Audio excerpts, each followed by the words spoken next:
Life is challenging. When will I be free? Somebody once asked me in an email that I got sent.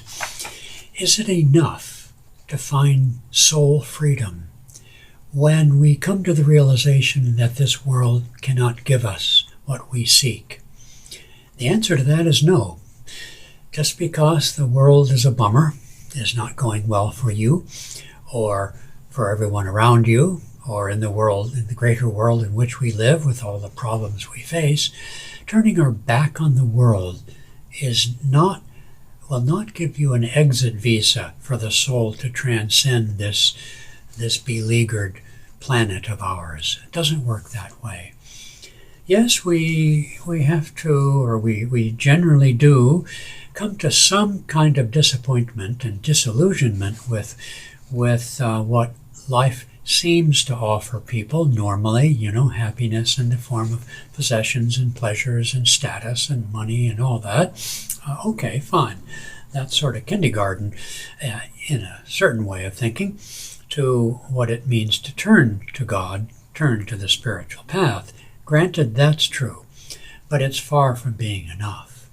No, this world wasn't created by God that we turn our backs on it.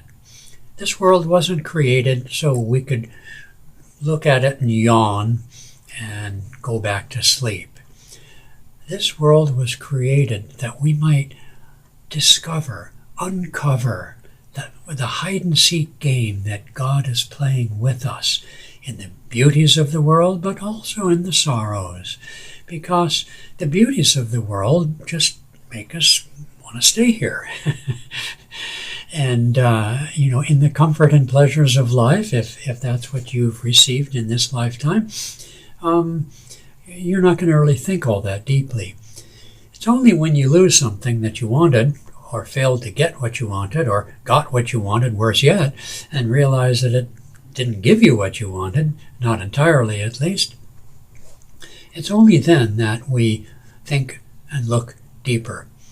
And eventually, to really put our shoulder to the wheel of what it takes to transcend the delusion, the duality.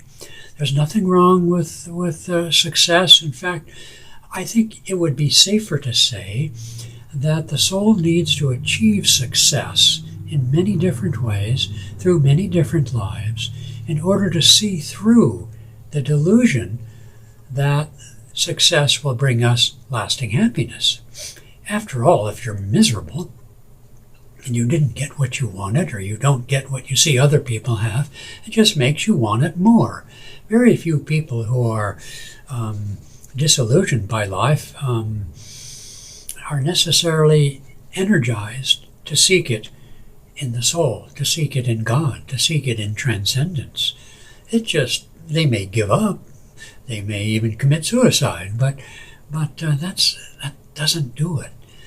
There needs to be a certain joy in seeking, a desire to know love without condition, joy without condition, inner peace without condition. Now, so long as we are in the body and in this world of Maya, duality, we'll always have, even the great saints and avatars, perhaps especially them, had much to suffer and many disappointments, more so than the average person whose goals are pretty mundane. So, no, the world will always dish those out.